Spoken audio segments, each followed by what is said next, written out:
Today's talk is very controversial, okay? You're not going to get a cardiologist talking about not eating and fasting. So this is a little unusual, but this is breaking ground. Because we're always looking for new ways to treat old diseases. Treating diseases or illness, nature has to have built something in there. People got better. People got ill, people got better. Some people, of course, died. But there must be mechanisms built into the body that make you better. And what I'm trying to do here is to tap into nature to see if there's anything in fasting. First, I heard about it going through medical school. I said, fasting can't be, fasting can't work. Fasting obviously does nothing. People didn't eat because they didn't have food. They fasted because the priest told them not to fast. They were fasting because they had 7 children and food for only 5. But the more I studied it and looking at the biochemistry, being a scientist, I got to substantiate a lot of the things that I say. And if I'm going to look at the mechanisms, I can't just come up with them. I got to look at the biochemistry behind it. So what I've done here is I've made a summary, pretty much. And I have no slides today because I was in surgery right until late afternoon. I never got a chance to finish off my slides. But I promise you all that just like the last 2 ones, this is being recorded and we'll put the slides in later on, maybe in the next week, and then we'll put it up as a proper slide presentation with the lecture in the background. So it'll be just like the previous ones. I hope you all enjoyed the previous 2 that are already on YouTube. Yeah, thank you. So with fasting, if we look back in history, we've been fasting all along. And Socrates was asked why he fasted. And he fasted for mental clarity. So do you get mental clarity when you fast? Well, he certainly did. And yet the prevailing wisdom is that when you fast, oh, I'm going to get sleepy, I'm going to get tired, I need energy. And there's energy bars, there's those little drinks, energy drinks. And when you drink that, you're supposed to get energy. And it's not true. When you go and take a candy or an energy bar, you suddenly feel great. That's because you're a junkie. You just got your high.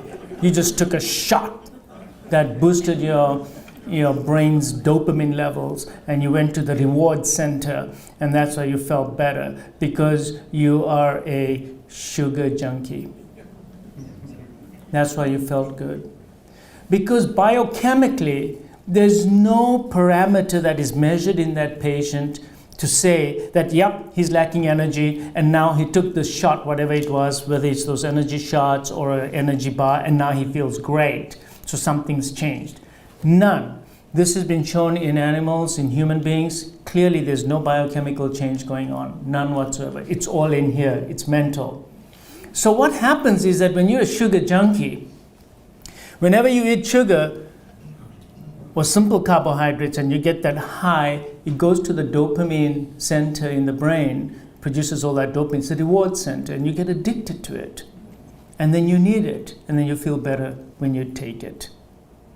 So when you are fasting also and you're feeling tired and fatigued, and there are reasons for that. But taking another shot of sugar or taking another candy is not the solution. It's nothing to do with that. It's the reward center. And eventually, after a few days, you will come out of that habit. Just like you take an alcoholic and stick him in a room and he can't drink anymore, after a few days he won't crave anymore. It's your craving.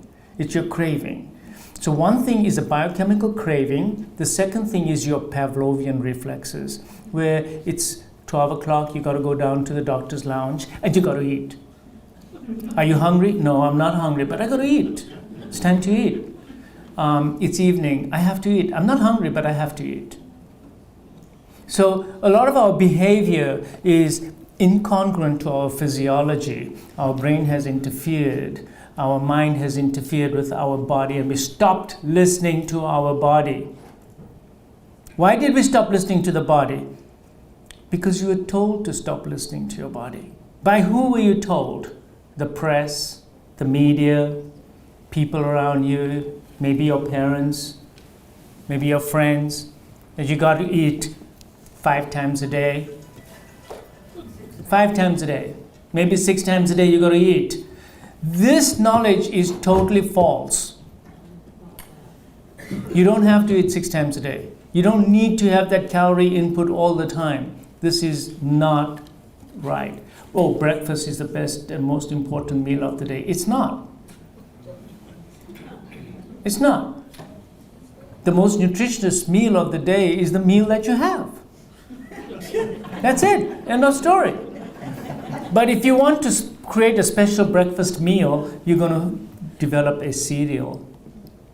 And you're going to say, this is special breakfast food. Almost sounds like dog food, right? Create this food for the dogs. Now you got a special food for breakfast. You don't need a special breakfast food, especially one that's full of calories and sugar and is totally processed completely. So really there have been a lot of myths about this. So going back in history, so first of all, I want to tell you that you are all very old, all of you, extremely old. And how old are you really? Well, you're about 2.5 million years old. That's pretty old. And about 12,000 years ago, you changed and you started going into agriculture. So until then, you were a Paleolithic being where you ate mostly meat, some vegetables that you found, and drank lots of water. And when you were a Paleolithic being, none of you were such fantastic hunters that you could hunt and eat and kill every 3 hours. So for all those years, millions of years, right? You generated a genetics. That genetics is what you still have now because it was evolved over 2.5 million years. So in the last 12,000 years, you became more intelligent and started agriculture. So now your food changed. So when you went to agriculture, did your genetics keep up with your 2.5 million years of genetic change? Hardly. Because it takes another 2.5 million years to develop a new genetic package. You did not change genetically as your diet changed, but you continue to be an agricultural society because the population grew and it was harder and harder. So agriculture was easier and easier. And then, in the last 200 years, you change your diet again. Now you are industrialized. And now you start eating processed foods. Vegetable seed oils. I told you about that before in a previous lecture. Totally processed. You need massive factories to produce vegetable seed oils. It is so processed. And yet now, we consume that like it's going out of style. All of you consume vegetable seed oils, whether you like it or not, because it's in all processed foods. And yet that food, if you look at your entire evolution as 24 hours, that food only came to you in the last 10 milliseconds. How do you expect your body to respond genetically and hormonally to that food that you only just introduced to your genetics? So before you put anything new in your mouth, you got to decide that, is this in keeping with my genetics? So really, this is very thought-provoking. Even agricultural products, it's very thought-provoking. Agricultural products are fine, but what did we do with them? In the year 1880, we invented the steel mill, and we made the flour. And when we made flour, we changed the glycemic index of the food completely. Completely. And that was a study that I talked to you all about before also. So we've changed as we've moved along. So our diets have completely changed. The Paleolithic being ate maybe once a day. And he ate during the daytime, by the way. Because if he tried to eat at nighttime where the carcass is outside, the hyenas or some other animal will want to share that with you. Probably make you their meal as well. So at nighttime you have to crawl into your into your cave. You got to crawl into your cave and stay there. And don't come out to drink water either. But no, we take the bottled water with us to bed. So our body is made to fast and is made to feast. And I will convince you tonight that you should be fasting and feasting as well. Because if there was no food around, and if your sugar just went down, down, down, down, down, your energy level went down, down, down, you'll be dead in 24 hours because you'll go into your cave and you'll just crawl in there and you're just going to get terrible because nature doesn't give you any way to come back. Oh, there's been no food for 24 hours. I'm just going to crawl here. I have no energy. I have no nothing. I'm just going to crawl and die. But no, that does not happen to you. Fasting doesn't kill people. And in fact, I asked you to fast all the time when I asked you to come for a stress test. Well, you don't come on the stress test and die. We are used to fasting, and we do it. And when you're sick, you fast, don't you? When you have the flu, you don't eat. When your pets are sick, they don't eat. You don't see your dog running and eating his food when he's sick. He stays in the corner and he does not eat. There's a wisdom in that, and that wisdom is the physiology. Because the physiology of the body is saying that, hey, look, eating is dangerous. Eating takes up a lot of energy. Eating takes up, if you put in about 100 calories of food into your body, it takes about 60 to 70 calories of your body to digest that food, and then you get a little excess. So eating is an energy-consuming activity. But most of us don't think of it like that. You just think that all that eating is going to go right in and do me all that good. A lot of energy that goes into it. Eating is dangerous. It's true. Eating is dangerous. So, once in a while, when you don't eat, nature has put into you a biochemistry. So let's just dive right into that biochemistry a little bit. So the first thing that's going to happen is that you stop eating. In the first 12 hours, your body's going to say, no food coming out. It's going to wipe up all the glycogen that is in your liver and in your muscles. That's a normal process. It's going to use glycogen. So your sugar level or your glucose level will be maintained. What about protein? You got plenty of protein in your body. What about vitamins? You got at least a month's worth of vitamins in your body. What about energy? How much fat do I have? Do you know that I have enough fat in my body to last me at least 40 days? So I have plenty of energy in me. I have about 50,000 calories stored inside me, which can be used. But I need to unlock those calories. They're in the form of fat. So you eat, you store in the form of fat, and that fat should be utilized now. So for the first 12 hours, I'm not going to use the fat. I'm going to use up my glycogen stores. How am I going to feel? I'm going to feel okay, unless I'm a junkie. Then I'm going to want to eat, that's junkiness. Because your sugar will never drop. I'm going to say that again. Your sugar will never drop. You can fast for 7 days. Your blood sugar will come down, but you will not become hypoglycemic and have an attack. Unless you're on insulin or you're taking diabetes medications. So how does the body keep the sugar up? Well, I told you that in the first 12 hours you get glycogen.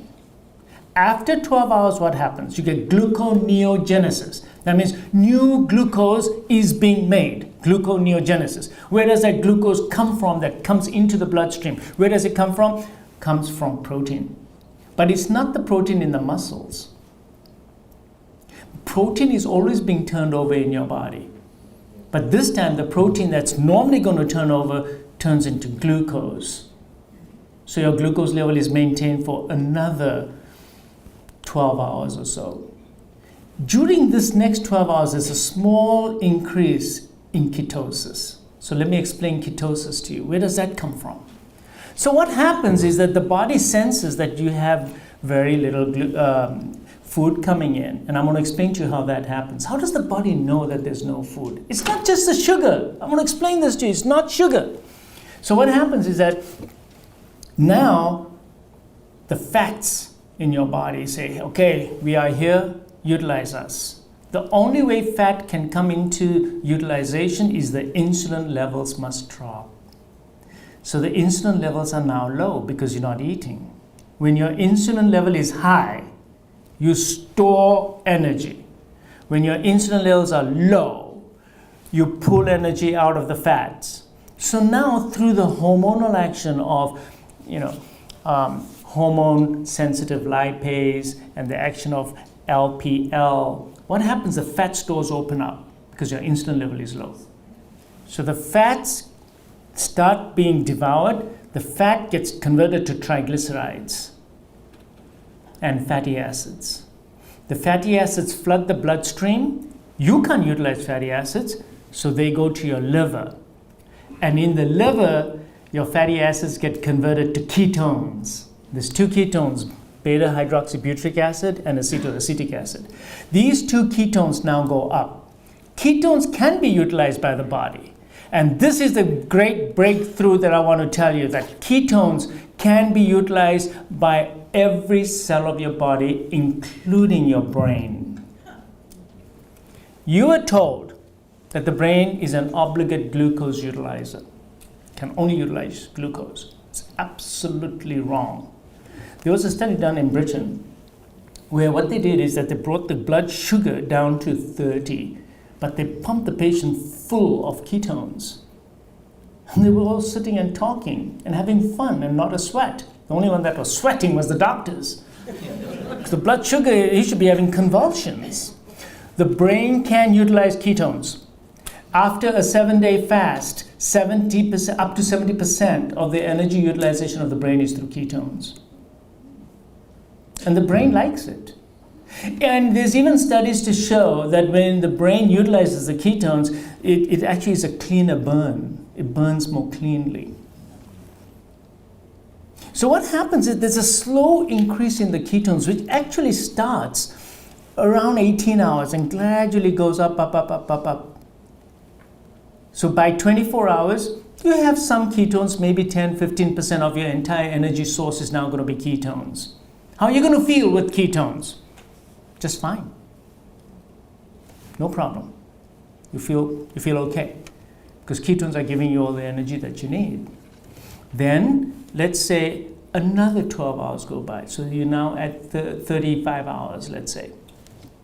Now the ketones go even higher and higher and higher. And by 3 days, your ketone levels are really beginning to get even better and even higher.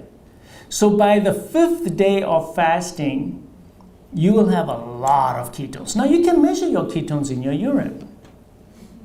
So you get a little dipstick, and you can buy this, by the way, it only costs a few dollars, and you just test your urine to see when you become ketogenic. And you can test it. Now, if you've been on a low-carb diet, low-sugar diet, you will go into ketogenesis earlier than somebody who eats a lot of sugar because he's got a whole bunch of glycogen in his liver.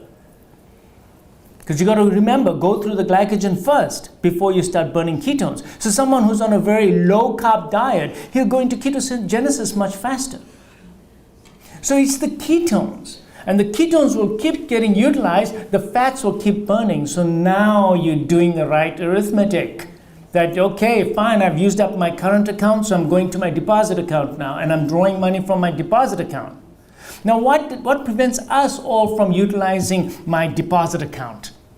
It's insulin. Because I told you, insulin holds the key to opening up the fat stores. So you want to utilize your fat stores, you have to drop your insulin level. Now, how am I going to drop your insulin levels right now? There's only one way for me to drop your insulin levels, and that's to put you on a fasting program. So now you choose which fasting program you want to be on. Do you want to do alternate day fasting? Do you want to do 18-hour fast? Do you want to do 3-day fast? I mean, how do you want to do this? And that's something we'll talk about and see what kind. But what am I saying here? What's the trigger here? Which is the hormone in the body that's the elephant in the room? It's insulin. Just like my last talk I told you about. Do you see how it's all coming together? The fats, the sugar, the weight, the fasting, it's all insulin. It's all about insulin. So if somebody is taking insulin, how does that affect You're doomed.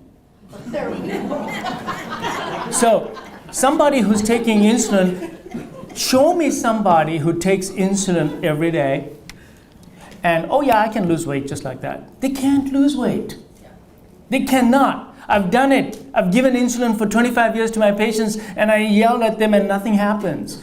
So long as their insulin levels are high, they cannot lose weight. And let me tell you something else, the mortality is also higher. Now, I'm talking about type 2 diabetics, okay? Not type 1 diabetics. Now, type 1 diabetics are insulin deficient and they need the insulin replacement. But type 2 diabetics already have a high insulin level and they have insulin resistance. So the insulin levels are already high and now you're giving them more insulin. And that is only going to hurt the patient even more. But your A1C will look better and your glucose will be lower. But show me the data that your survival is going to be better. Show me that you're going to get less Alzheimer's. Show me that you're going to get less inflammation in your body, coronary artery disease, stroke rates. It's all about the insulin, guys. It's all about the insulin. So you got to, in a chronic state, now when you're in the hospital and you're having DKA or some other medical problems and you're having surgery and you're getting on steroids and your sugar levels are high, I'll give you insulin. But that's a temporary thing to bring it down because I want your sugar levels to be ideal while I'm doing surgery on you because high sugar levels mean poorer recovery. So I want your ideal sugar levels. But that's a different story. I am talking about people who have high insulin levels because they have insulin resistance and you cannot give them more insulin. So you must get your insulin level down. I don't have a drug to give you to bring your insulin level down.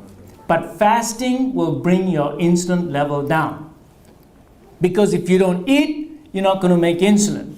Now what's going to happen is that as your insulin level drops, and it's nice and low, your body will become sensitive to the insulin. Just like when any level goes down, you become sensitive. When there's too much of it, your receptors downregulate. Say, I'm not going to respond to this. So after you eat in a normal state, you produce a lot of insulin, let's say. Now that you've been down for a good period of time, let's say, I'm going to give you an example, 24 hours. Your insulin levels have been low. Now you eat that next meal, you're only going to make this much insulin. You're going to make a much lesser amount of insulin. So your body is going to deal with that meal differently than had you eaten in a fed state. So eating after a fast is metabolized totally different than eating in a fed state. It's much more forgiving to you. And what's going to happen is that you will produce less and less insulin even in the next few days after you fasted one day. Look at the rewards I'm telling you about. You ought to diet at least one day where you don't eat anything because it'll give you a sustained benefit for days because your insulin sensitivity is going to be improved. So what happens here is that insulin stays nice and low. Your body becomes more sensitive to the insulin, produces less insulin, so you're not locking the fat stores, and you keep burning fat, which is what you want to do. So here's a reason to fast if you're overweight. You want to get rid of the fat? Fine. This is the way to do it. Well, why don't you just do caloric restriction? So you still eat 5 times a day, but eat small amounts. You cannot do that. You lose a little bit, but you lose much more muscle, and you lose some fat. You will feel miserable, your metabolic rate will go down, and your body resets itself, and you'll gain all that weight right back again. Because that's not natural. Because when you were a Paleolithic being, you didn't just go and nibble at the carcass and say, okay, I'll come back here and eat 5 times this little carcass. No, you didn't do that. It's just totally unnatural to do that. And the body's physiology is in keeping with that. So the biochemistry is telling me the same thing, that yeah, you're not supposed to do that. So you're supposed to eat when the food is available, which is usually once a day. Now, let's say, what other benefit am I going to get besides the insulin and utilizing the fat? Well, the body says that, okay, this poor person hasn't had a kill today. So he's crawled into his cage. Well, I got to get him out of there. Can I get him out by decreasing his metabolic rate? No, I increase his metabolic rate. How do I do that? After a fast or during that fast, especially after 18 hours, your epinephrine levels increase. Your adrenaline levels go up. Your cortisol levels go up. Your metabolic rate goes up. You start feeling better, more bushy tail, bright-eyed, because you're looking for your next kill. Because if you walk out there with your eyes half droopy, you're not going to see the kill. The deer will walk right by you, and you won't have any energy to chase it. But now you're pumped up. Your metabolic rate is high. You're more alert. You're awake, and you will get your kill. There's another thing that happens when you fast. You produce a stuff called brain-derived neurotropic factor. So what happens is that the body starts producing a hormone that goes to your brain and tells your brain, switch on. And you actually make new brain cells. You actually make new brain cells. Show me a drug that's going to make new brain cells. So in a fasting state, you actually make new brain cells because nature wants to teach you that this is how you got into the situation, learn from it, remember it, and now get out and get another kill. You see? It makes you better. It makes your brain better. What else does a fasting do? Growth hormone. So do you know how much growth hormone costs? A small 0.1 injection is about $400. 0.1. 0.1 is $400. It's so expensive, right? But did you know that if you fast, just a 1.5 to 2 day, there was a 2-day fast in the study. A 2-day fast produced a 2,000% increase in your growth hormone production in a man and 1,300 in a woman. So it is the best way to boost your growth hormone level. Now, why would I want growth hormone? Because growth hormone is the hormone that keeps you young. It's the growth hormone that makes your skin better, that replaces the dead parts better, and your muscles grow. So your muscles actually grow. So you do 10 reps, you're going to put on more muscle than if your growth hormone is low. Growth hormone is low. You could be pumping iron all day long and you'll just get achy muscles. But you will not grow muscles. To grow muscles, you need growth hormone. You want to stay younger, you need growth hormone. Now, there is a condition called adult growth hormone deficiency, and of course children have it too. And they have short stature and slow growth, etc. And in adults, there's a similar one, and it manifests itself as an elderly person who's just, his muscles are all wasted, he's got no energy, he's got a blank in his eye all the time, he's just can't think, and he's very weak, and he's just sitting around. You measure his growth hormone level, it's very low. You give him some growth hormone, he feels a lot better. But the problem with exogenous growth hormone is it has a lot of side effects. So that's why right now it's not approved by the FDA for me to give people growth hormone. But the best way to give yourself growth hormone is do one fast. Do one fast, and your growth hormones will go up. What else happens when you're fasting? So growth hormone, I told you about 24 to 48 hours if you really want to get the full benefit of growth hormone. Now, there's a condition called autophagy. I'm going to explain to you what autophagy is. Autophagy starts actually at about 18 hours and then gradually increases, and it's maximum at 3 days. Sounds terrible. It's not fair. But you know what? Even if I get some autophagy after 24 hours, I'll be very, very, very happy. But if I want to maximize my autophagy, I'll go for a 3-day fast. So let me explain what autophagy is. Autophagy, the Nobel Prize winner got it 2 years ago, got the prize on autophagy. So what happens in autophagy is that when you are nutrient deficient like this, the body senses that there's no nutrients coming in, and there's a thing called mTOR. mTOR levels go really, really low. This is a protein kinase in the body, and it goes really, really low, and that turns on autophagy. What turns off autophagy is mTOR levels are high. What causes mTOR levels to go high is eating mostly proteins. So let's come back again to autophagy. So what autophagy does is that it takes your cells, and the cell has a lipoprotein membrane around it, and there's all the intracellular organelles in it. But in the course of time, those cells, the intracellular organelles, some of them become redundant. There's protein lying around. Whenever there's work, there's going to be garbage. So there are old intracellular organelles and some proteinaceous materials that are just lying around in the cytoplasm. So the body says, I need energy. Recycle. I need to recycle.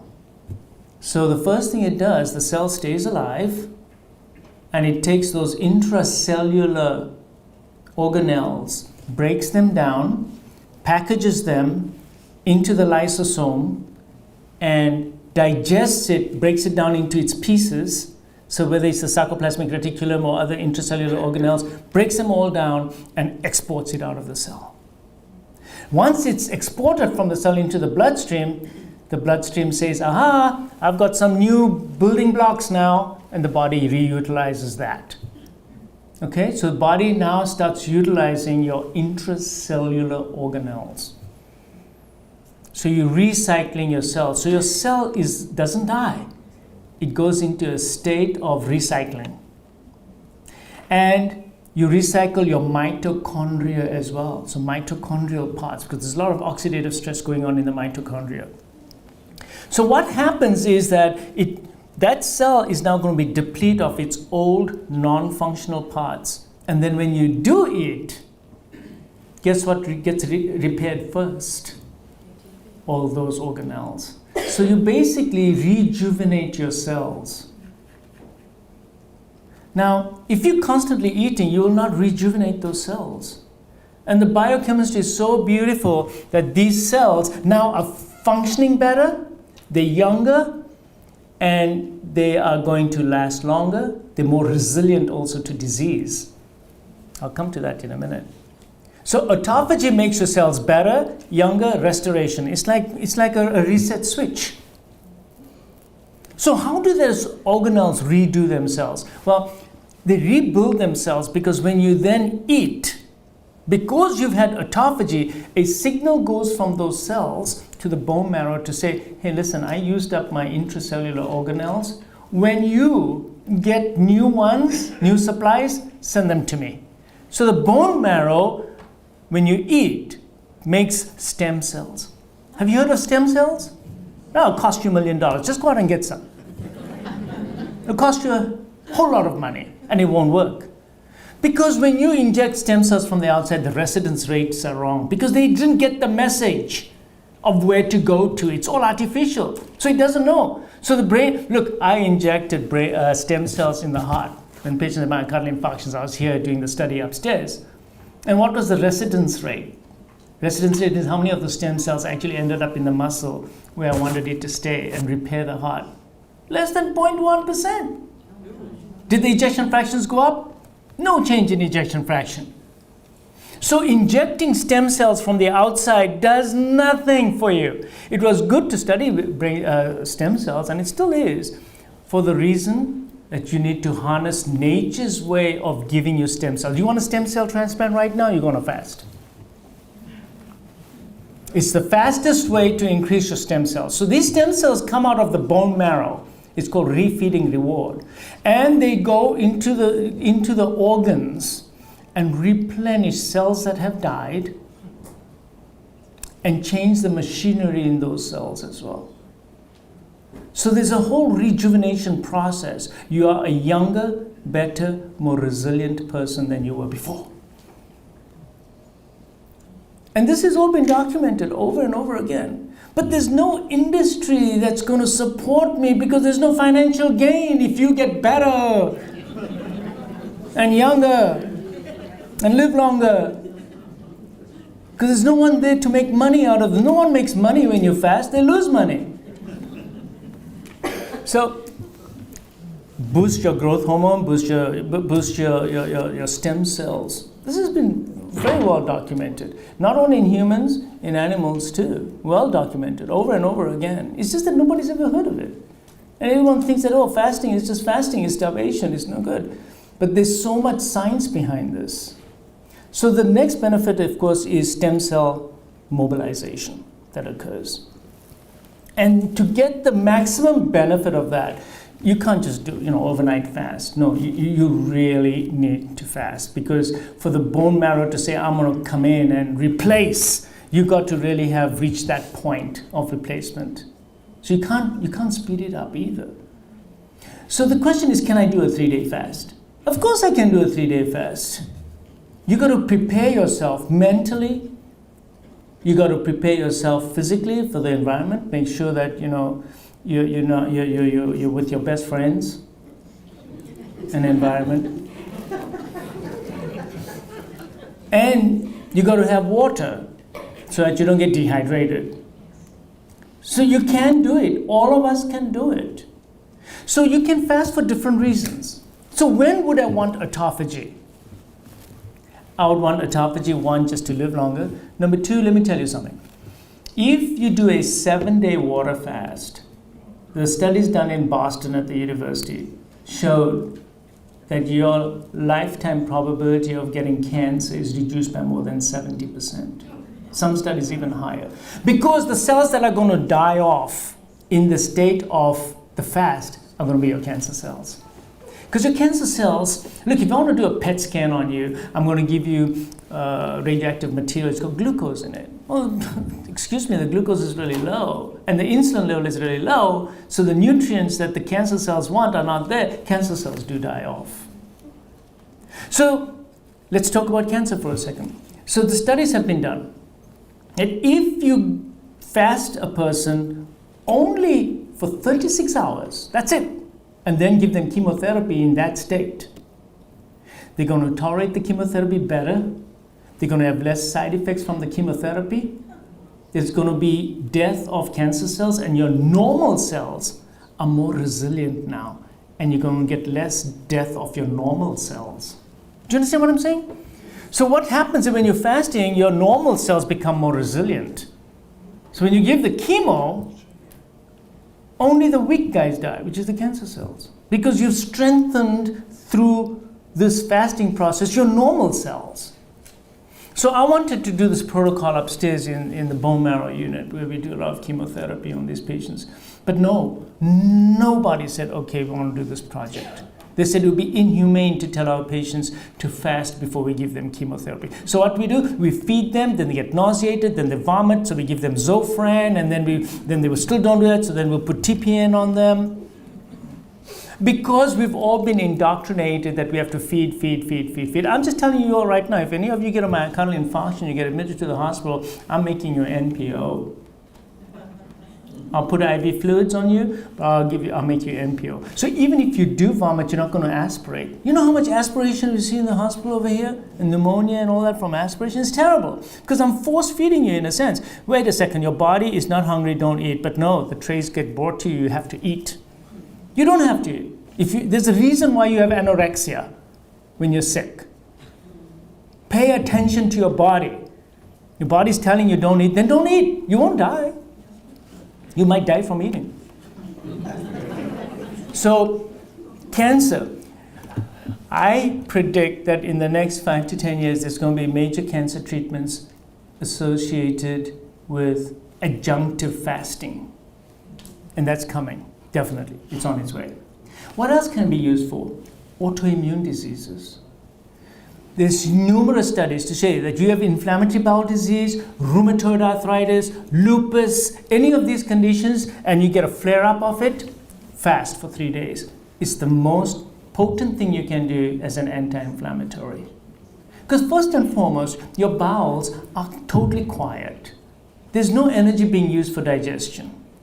Your body's energy resources will be utilized to repair yourself. A lot of autoimmune diseases start from your gut as well. Gives your gut a chance to heal so that you get less leaky gut syndrome. So that fast actually heals, it gives your gut a chance to heal as well. Autoimmune diseases get better. Then what about diabetes? Diabetes definitely gets better because I just told you the insulin resistance gets better. So that gets better. What about Alzheimer's? Oh yeah, poor granny, we can't pull the tray away from her. But sometimes that's the best thing you could actually do. Give her lots of liquids and don't feed granny for 3 days if she's got dementia.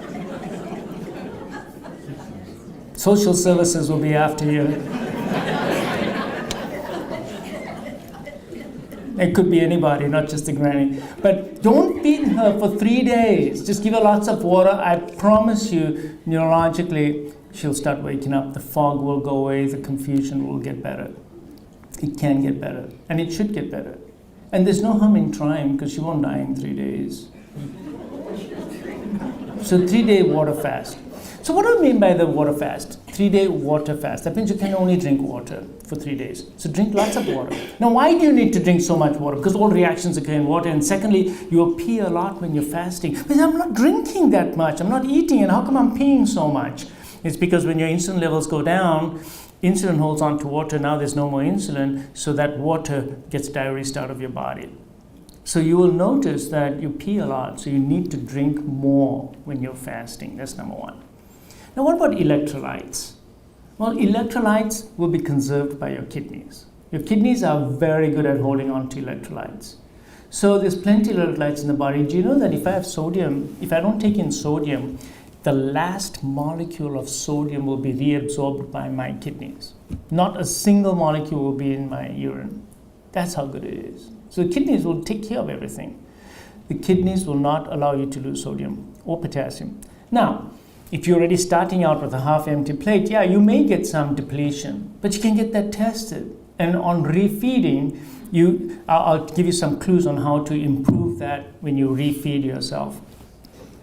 But it's unusual to get electrolyte imbalance. But if you do get it, take a pinch of salt in the water, and you'll find that your cramps get better, and your dizziness gets better, and your headaches get better.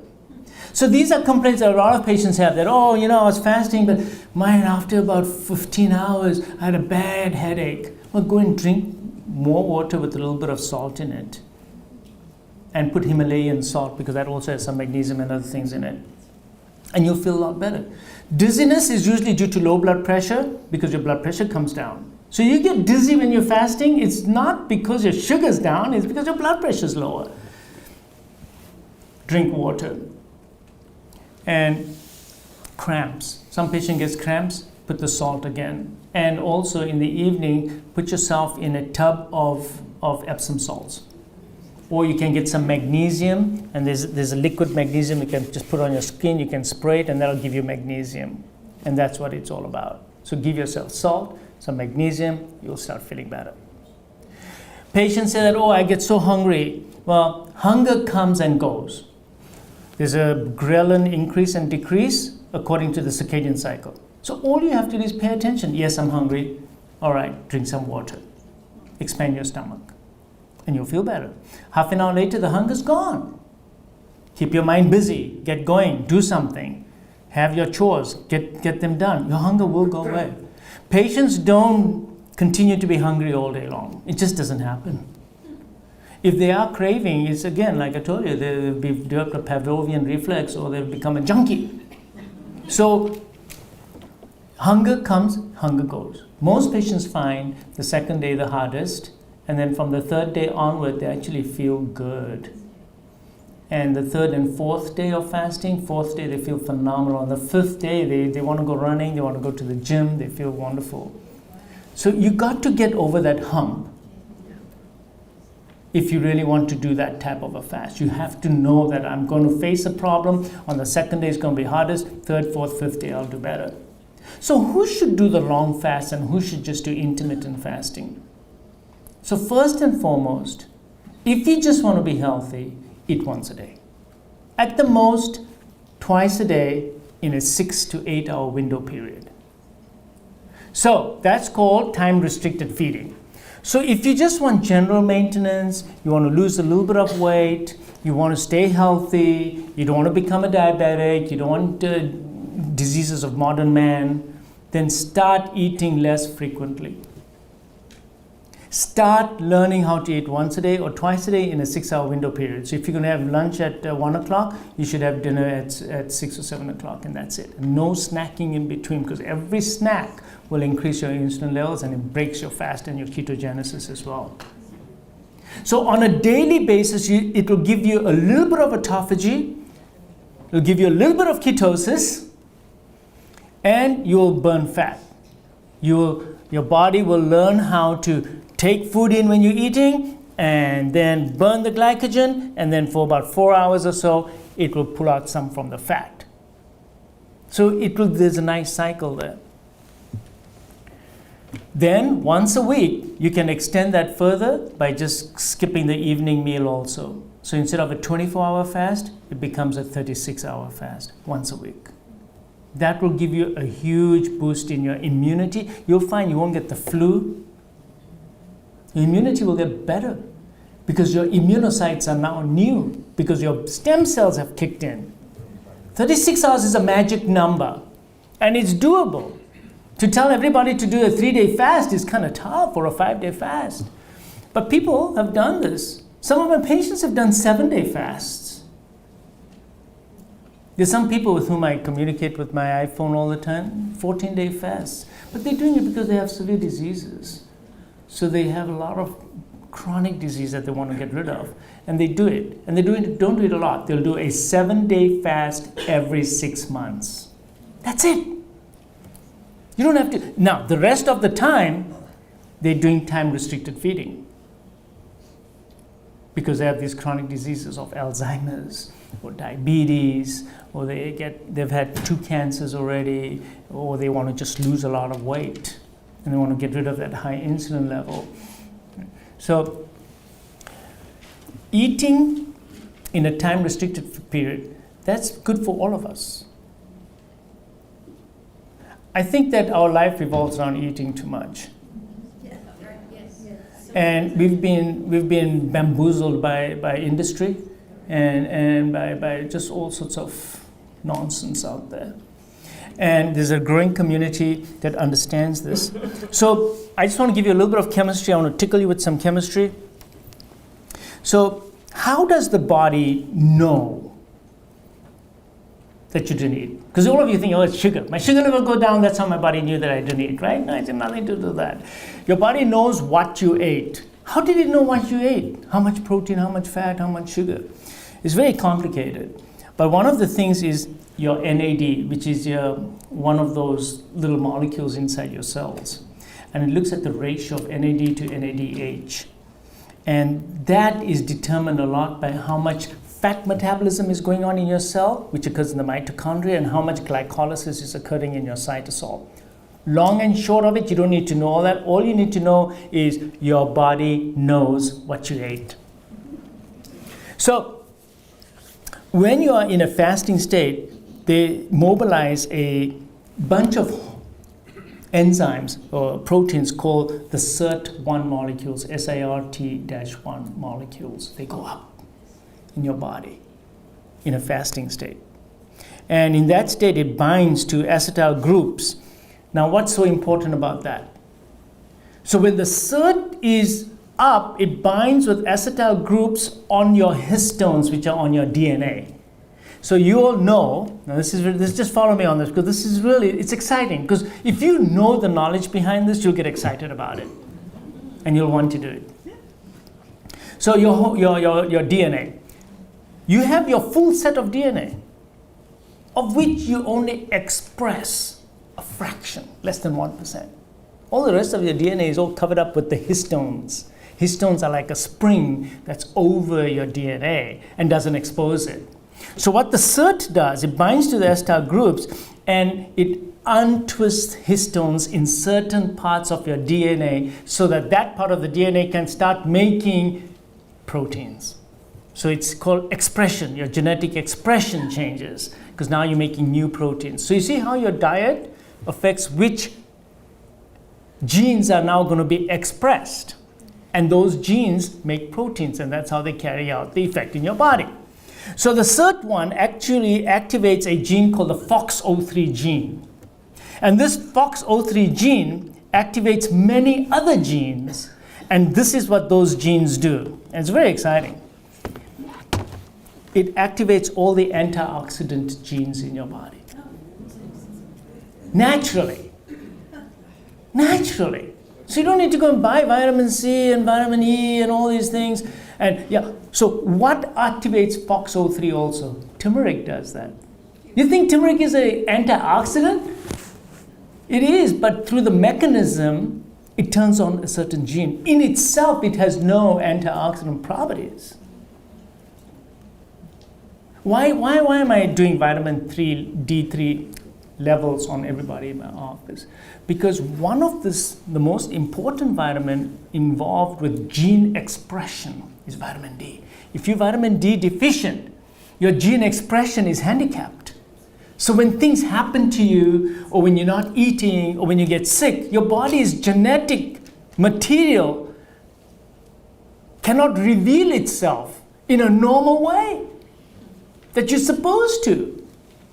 Do you understand what I'm saying about vitamin D? You're handicapping yourself in your own ability to repair your body because you're vitamin D deficient. And I can tell you right now, 90% of you in this room are vitamin D deficient. 90% of you are vitamin D deficient. I can tell you that for sure. That's why all of you have to get your vitamin D levels done, and you need to be taking vitamin D3. If you are low and you need to be sitting in the sun for 10 minutes every day, you got to do this. You cannot guess what your vitamin D level is. You need to check it. So vitamin D is involved in over 300 different reactions, and most of them got to do with genetic expression. Heck, I want to know that. Because I want to express my genes to the best of their ability and make them responsive to everything that's going on. So the FOXO3 gene is really important, antioxidant gene. Then the next gene is DNA repair. So it activates my DNA repair mechanisms because my DNA is bombarded every day by radiation, by toxins, by food also, and my DNA crumbles every day. That's why I get old. So that's no good. So it makes you younger. So FOXO3 repairs your DNA, makes your telomeres less short. So they stay nice and long. And you know that telomeres are very important, right? Because the longer they are, the longer you're going to live. Apoptosis. Apoptosis is cell programmed death of the cells. So it controls that. Clearance of senescent cells. That's autophagy. Getting rid of old cells. Because you don't want old cells hanging around in your system. So old cells get cleared away as well. Then protein structure and maintenance. This is Alzheimer's disease. What is Alzheimer's? Alzheimer's, the brain cells don't work very good. Why don't they work very good? Because there's a proteinaceous material that is built up inside it, and that kind of hurts the mechanisms of your brain cells. That's amyloid deposition. This is involved with that too. And then stem cell mobilization, brain-derived neurotropic factor, all these things I already mentioned. They're all through the FOXO3 mechanism. You want to get good FOXO3, you need to have vitamin D in your system, and you need to be eating the right food. And the right food means no processed foods. Everything that was there 2.5 million years ago. Vegetables, some fruit. Oh, by the way, I want to talk about fruits. Overrated.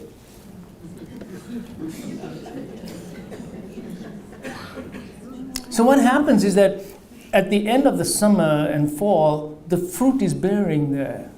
And you're supposed to eat the fruit with all that fructose to get you through winter, but winter never comes. So you keep eating throughout the year.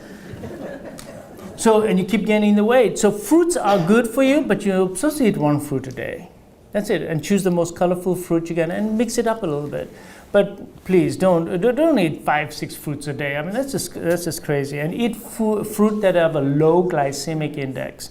High glycemic index fruits are watermelon, all the melons that you have, all the stuff that they give you when you order a fruit plate in the restaurant. That's all that bad stuff, all of it. The kiwi fruit in it is bad. The grapes are bad. Bananas are 50-50. But the best things are apples, peaches, plums, apricots. Those are very healthy for you, right? Because there's a lot of fiber in it also, low glycemic index. So there you go. Pears are very good. So now, what other agent helps you to express your SIRT1 better? It's omega-3. Now you know why I'm so anal about omega-3 levels. They need to be, so again, I can promise you not 90%, I think 95% of you in this room are probably omega-3 deficient. Now, may not be an absolute deficiency, but the ratio of your omega-3 to omega-6 is off. It should be ideally 1-to-1. But I bet you most of you are about 20-to-1. Because omega-6 is found in all the vegetable seed oils. So what happens is that this ratio is because what happens is 3 and 6 compete for the same substrate. So you can be taking fish oil fine, but if you're also using vegetable oil, you've just defeated the purpose. So omega-3 also lengthens your telomeres, as does vitamin D. See, simple measures, simple things. What else lengthens your telomeres and helps with your DNA is meditation. Meditation actually has been shown to increase your telomeres. And lack of sleep shortens them. And melatonin. I want to say something about melatonin. Melatonin prevents cancer, but it also turns on FOXO3. So if you're not getting melatonin, you're not getting sleep at night, you're not getting rejuvenation. Now you know the mechanism of why you get so old, because you're only sleeping 3 hours a night or 4 hours a night, or worse still, you're doing night shift or all those things, and therefore your sleep is totally dysfunctional. But very, very important. Okay, so now you know that the body actually is very intelligent. What you eat immediately starts changing your genetic expression. Did you ever think about that? I never thought about that until I did all this research and started researching all this about 5-6 years ago about diet. I always thought that, oh yeah, it'll just change my hormones, my cholecystokinin, my insulin. My genetic expression changes with every meal that I eat? Yes, it does. It's very empowering to know that. Don't forget it and pass it on. So when you eat proteins, you produce a stuff called insulin-like growth factor 1. Now, this is a warning to all of you, okay? Too much protein will produce too much IGF-1, insulin-like growth factor 1. That turns on mTOR. I mentioned mTOR earlier on. And these are protein kinases. And what this does, it stimulates your ribosomal production to make more protein, which is good. So when you eat protein, you make more muscles. That's fine. But you also have cell proliferation. And what that does, it increases your risk of cancer. Now, there's absolutely no doubt that a high protein diet increases the risk of cancer. I think that data is unequivocal. It's been shown in animals and also in some human studies now. Does it depend on the type of source? The mTOR also decreases autophagy. So if you are on a high protein diet and you think that you're getting autophagy, you've just turned it off because of mTOR. Because I mentioned that earlier on in my talk. It turns off mTOR. So how much protein should you have? Well, not a lot. How much is not a lot? Well, you're not growing, you're not lactating, you've all passed puberty, you're not bodybuilders. 0.35 per pound. That's it, grams per pound. So I weigh 150, so 50 grams of protein. That's all I need. And I'm going to get enough of that in my regular diet. Taking protein powder, not a good idea. Not a good idea. Cut it out. We did it. We all did it. I did it for a while. You will notice your sugar levels go up because it stimulates your insulin production as well, and it's got a lot of glucose in it, and it will cause IGF-1 levels to go up, and it increases protein synthesis, risk of cancer, and decreases autophagy. Now, I just told you that autophagy is so important, and here this thing turns it off. Don't do protein bars, for goodness sake. You don't need it. And nature doesn't give you protein on its own. It gives it to you in the form of meat. You want some protein? Go and eat the meat. You want some protein? Go eat the chicken or the fish.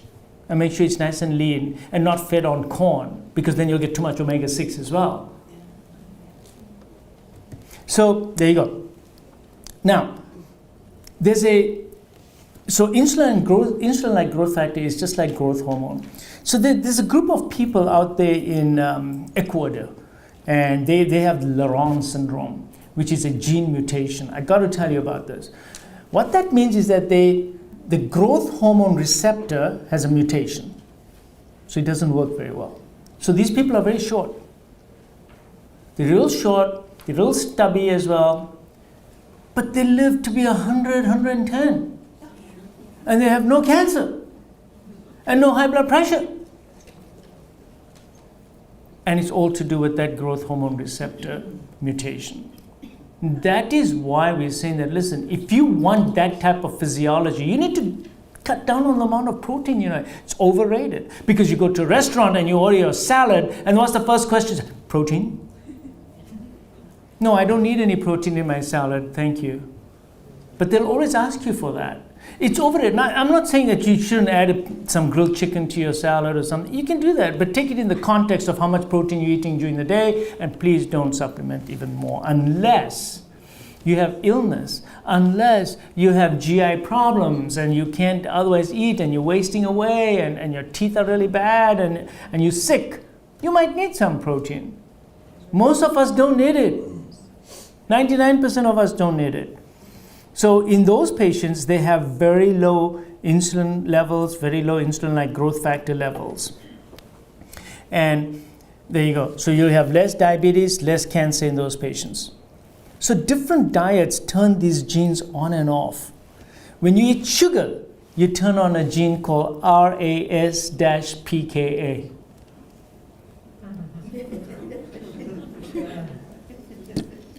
It's crazy. So this is a protein kinase as well. And what does that do? Again, it turns off autophagy, increases the production of your insulin, and basically makes you more inflammatory because it turns off all those things. So you become inflammatory. Sugar causes inflammation in the body. Fructose causes insulin resistance in the liver. I went over that with you all before. So sugar is very, very bad for you. Sugar is a poison. Sugar is not natural. Sugar was never found in nature. It's a totally processed food. It's processed. It's as processed food as all the other processed foods that you eat. It's just as, but people think sugar is just, it's natural sugar, it's sugar. No, it's not sugar. It's processed. It's totally processed. There's no such thing as sugar. It's totally processed. So, if you don't want cancer, heart disease, diabetes, degenerative joint disease, inflammatory conditions of the bowels, then don't get old. Don't get old. Now, why did I say that? Because there's a lot of truth to what I'm going to say here, okay? So, all these conditions are conditions that occur in aging. If you can slow down aging, you won't get those conditions. So what is the best way to stay young? Your genetic material, and for you to constantly stay young. But I told you already how to do that.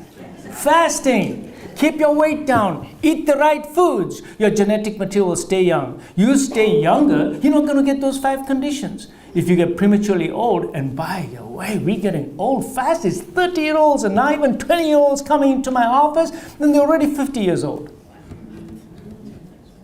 Because of the lifestyle. What they're eating, their lifestyle, their sleep patterns, their stress patterns. So don't get old. So everything that I'm saying is also anti-aging. So now, does that mean I'm an anti-aging doctor? I am. But there's a lot of other people out there also doing anti-aging. But I'm a different anti-aging kind of doctor. I do it more naturally, and I know the science behind it.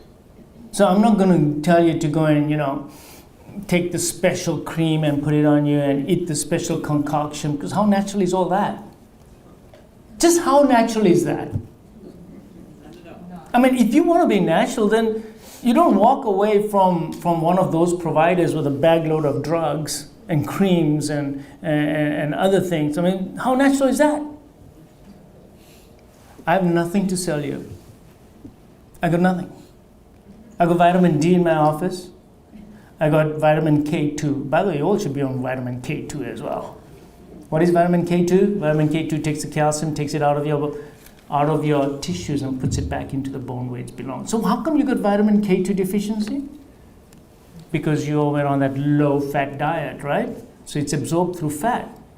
You don't have fat, you're not going to absorb vitamin K. You don't have fat, you're not going to absorb vitamin D.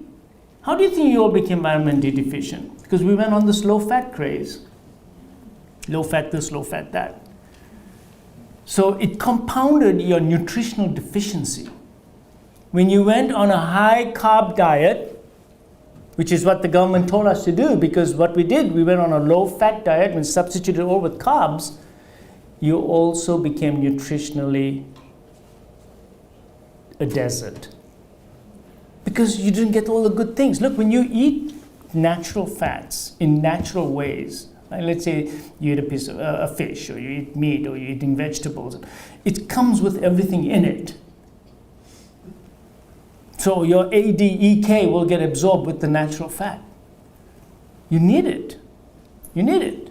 And that's how it's going to get absorbed, because that's how it was 2.5 million years ago. Who are you to try to change this in the last millisecond of your life, in your evolution? Okay, so let's talk about that. How many generations were before you? Because that will be an eye-opener for you. I have it written down here somewhere in my notes. How many generations have gone by? And it's a real eye-opener. Oh man, where did I write it? Oh yes. Oh yeah, here it goes. So in the 2.5 million years, there were 100,000 generations. And each generation improves on these genetic materials, So you got 100,000 generations. And then they produced the Homo sapien. How many generations were in the agricultural time, since the agricultural thing happened? Only 600 generations. So 600 generations have been eating the benefits of the agricultural revolution. And what about the industrial revolution, which changed it even more? Because remember, much of the agricultural was okay actually, because the grains were kind of whole. But in the industrial revolution, how many generations have gone by? Only 10. Only 10. You have no chance of survival. Because your genetic material hasn't had a chance to even change. There's only been 10 generations. So you drastically change the way you live, you drastically change your diet, and you expect 10 generations to drastically change your genetic material. Now, if you're lucky and you procreate wisely, then maybe another 1,000 generations from now, your kids will adapt to this new diet. But right now, you stand no chance. You see what I'm saying? Stay on this diet, stay on this lifestyle. And after another 1,000, maybe 2,000, 3,000 generations, the new human being will have adapted to today's food. You won't stand a chance. So there you go. All right. So how much more time do I have? I have a little bit more time. So I want to give you a few more hints over here on fasting and things to say about fasting. So I already talked about the biochemical changes, and I told you how. So the first thing you need to do, if anyone wants to start a fasting program, is to cut down on your carbohydrates. You cannot jump into a fasting program with a regular diet. You have to first be carb conditioned. You need to cut down on no processed foods. No processed foods. Nothing unnatural. Anything that's refined. No sugar. No drinks except for water and tea and coffee. And by the way, when you're fasting, you can have tea and coffee and all that, but without the milk or cream. You can add a little bit of coconut if you want, coconut oil that is, or MCT oil, because that'll give you some satisfaction and take away your hunger for a while. So that's very important. I want to say this, refeeding syndrome. So let's say one of you did decide to do a 3-day or 4-day fast. I warn you that when you start eating again, you may have a problem, because what will happen is that if you are phosphate deficient, because you're nutritionally already eating the standard American diet, the SAD diet, then you don't have enough phosphate in your body. And your bones are the biggest storage of phosphate. And most of us have osteopenia. How come we have so much osteopenia? These 30-year-old women that come to my office and I have osteopenia. How come? It's terrible. Living in Florida, they all have osteopenia. It's terrible. So obviously when she does her refeeding, she's going to get phosphate deficiency, because what happens all of a sudden, stem cells go in, they need building blocks. And one of the building blocks is phosphate, to replace the cells that have died. And so if you get phosphate, so you get tremendous muscle weakness and muscle aching, and that's from phosphate deficiency, and that can happen. So when that happens, you need to go and get some bone broth. So all of you should know how to make some bone broth if you've made it. The Indians have been doing it for years. But just put some bones in there and how to cook the bone broth. You should know how to make one. Now, if you're a vegetarian, you can make it out of vegetables too. But it's very, very helpful. And even during a fast, if you absolutely have to do anything, you can have some bone broth during a fast. Okay? Bone broth. Because it's got a lot of glycine in it, and it's got phosphate, and it's got a lot of minerals in it. And that will really help you, even the magnesium. So it'll help you overcome some of your problems. So learn about bone broth. And don't buy ready-made bone broth. Make it yourself. By the way, there's lots of recipes now on the low-carb diet, what kind of breakfast, lunch, or dinner, whatever you want to cook is available, bone broth, how to make it. My favorite book that I use is Jason Fung's book, right? Jason Fung, F-U-N-G. He's the nephrologist up in Canada, and he sees all these really heavy-duty diabetics, and he does amazing work. But you see, he's learned all these tricks to make success. So the potassium can fall, magnesium can fall, and phosphate. So refeeding, just be careful, use bone broth during that time. Already mentioned all the side effects, which are okay. Coffee, tea, I mentioned the tea, and black tea. Medicines. Pardon? Medicines. Medicines, yes. When you're doing fasting, it depends which medicine. Now, if you're taking diabetes medications, and I'm telling you all, if you're taking diabetes medications, they will cause a drop in your sugar level, and it could be a dangerous drop in your sugar level. Especially insulin should not be taken. And glyburide, glipizide, those agents should not be taken. But don't do that without your physician knowing. You've got to involve your physician. If you're a diabetic patient, your physician needs to know about it. If your physician doesn't want to know about it and doesn't approve of you doing fasting, well, maybe you need to find another one. You see, because, and look, it's not bad. Look, physicians are great, but we're taught to treat illness. Get sick, and I'll know what to do with you. But you want to stay healthy? Heck, I don't know. That's the problem we have. So it's not that they don't want to help you. It's just that they don't know. They've never been there to handle that kind of situation. I'll tell you what I do with my patients, okay? I stop the insulin right there. No more insulin, and I stop glyburide or any other agent that drops the blood sugar except for metformin. I keep them on metformin. And then I tell them to measure the blood sugars. And for 3 days or 2 days, they may have high blood sugar, but that's not going to hurt them. That's not going to hurt them. So if you look at what hurts you the most, it's the high insulin level that hurts you more. If your glucose level is a little bit high, okay, that may glycate some of your proteins, but it's temporary. It's not going to hurt you in the long term, but insulin will hurt you. So that's what I've done, and for most of them, after the fast, they feel a lot better, and they can come off insulin.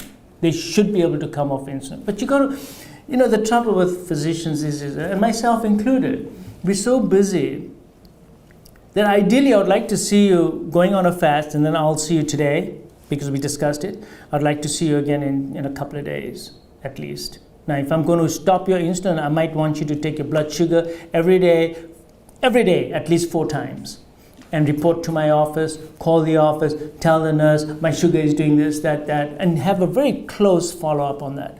The trouble is that our system is so broken that most physicians can't do that. And if they try to do that, they'll go broke. Because there's no reimbursement for any of this stuff. It's really terrible. But that's what I'm saying. Find a physician that you can at least talk with frequently, go and see frequently if you want to come off diabetes medications. Now, all the other medications, blood pressure medication, you should take everything else. But you measure your blood pressure. You got to take things into your own hands because nobody is going to do it except you. You must take control of your life. We have become a society where we go to the doctor and say, fix me.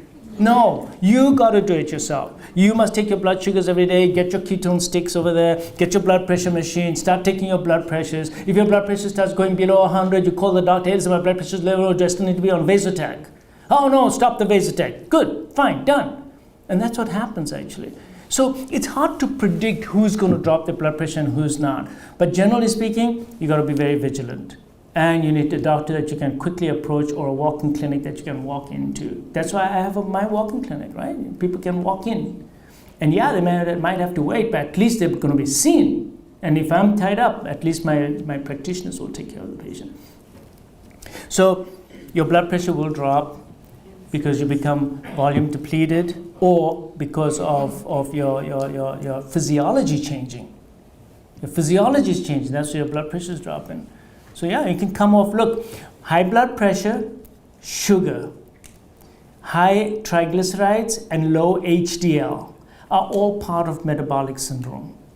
This makes metabolic syndrome better. Therefore, your blood pressure will come down, your sugar will come down, your triglycerides will come down, and your HDL will go up. I told you all before that the lipid abnormalities that you see, very few of them are primary lipid abnormalities. The rest are all reflections of your glucose metabolism that has gone haywire. So the most important things to look for on your lipid panel is not your LDL. It's your triglycerides and HDL and the ratio of HDL to triglycerides. If it's off, you have a sugar problem. Even though your sugar is good or your hemoglobin A1C is good, if your triglycerides are high and your HDL low and the ratio is greater than 2, you probably have high insulin levels. And that needs to be determined, and the treatment of high insulin levels today is fasting. Changing your diet and doing intermittent. Now, what do I do 6 months down the road? The patient comes to me and says, oh, I've lost all this weight. Look, I feel great now. I'm down on my medications. I'm hardly taking anything now. I will repeat his insulin levels. If they are good, I'll say, you know what? Things are much better now. You don't have to be so crazy about your diet anymore. But automatically, most of them still do time-restricted feeding because they love it. They feel so good doing it. So very few go back to eating 5 times a day. You know, so there you go. So very important that we do this. I wanted to mention something else too. Yes. So studies are very hard in humans, but I wanted to show you one study that was done in monkeys about fasting. So they took the monkeys, the rhesus monkeys, which we're very closely related to them. They deserve more respect, I think. So, rhesus monkeys. So they took the experimental group, gave them 30% less calories. The standard teaching for weight loss, 30% less calories, right? So 30% less calories. And the control group, they gave them milk protein, corn oil, sugar, and unlimited feeding times. Pretty much like an American diet. That was the control group. And then what they did is they looked at the outcome at 5 years in these rhesus monkeys. There was 20%, those who had restricted calories, the 30% restricted calories, they lived 26% more than the control group, 50% less cardiovascular disease, and greater than 90% no diabetes, just by cutting calories down. Our food is so full of calories. The more calories you eat, the more disease you're going to get. There's absolutely no doubt. So now, the NIH, they didn't want to be outdone, so they did a study. They also did 30% caloric restriction. But in the control group, now watch what they did in the control group. They gave them plant proteins, no animal protein except for a little bit of fish. 5% fat only, so they gave them some fat. 4% sugar in their diet. And they were only fed twice a day. And what did they find? What do you think? Did those monkeys do better than the 30% caloric restriction, or do you think it was as good as the caloric restriction? They did better. Yeah. So again, it's your diet. So just simply cutting down on 30% calories is not the way to go. It's no longer calories in, calories out. It's how your body reacts to the calories and what calories go in. It's your hormonal response. How you respond hormonally and how you respond through your genetic expression. So be careful what goes past the tongue, because that's going to determine your future. And I always like questions and answers, so I'm going to stop right there. But today's main message is, if you want to do a serious fast, talk to somebody who knows a lot about fasting. Do it with somebody Talk to your doctor if you're on diabetes medications or blood pressure medications. If you want to simply replicate the Paleolithic way, eat once a day or twice a day only, do it in a time-restricted fashion, all of you can do it. All of you. You don't need medical permission to do that. The only time I'm telling you to seek more help is if you want to do a 3-day, 5-day, or 7-day water fast, or even more water fast. All right? And there's a lot of books that you all can read, especially Jason Fung's book. And if there are any other questions, by the way, as I said before, this talk, I'll put my slides in there and then post it onto YouTube. Galen Foundation wants to continue doing stuff like this. So my next one, I'm going to talk about all sorts of things, including sleep. I'm going to do a whole topic on sleep and how to improve your sleep, because that's so important.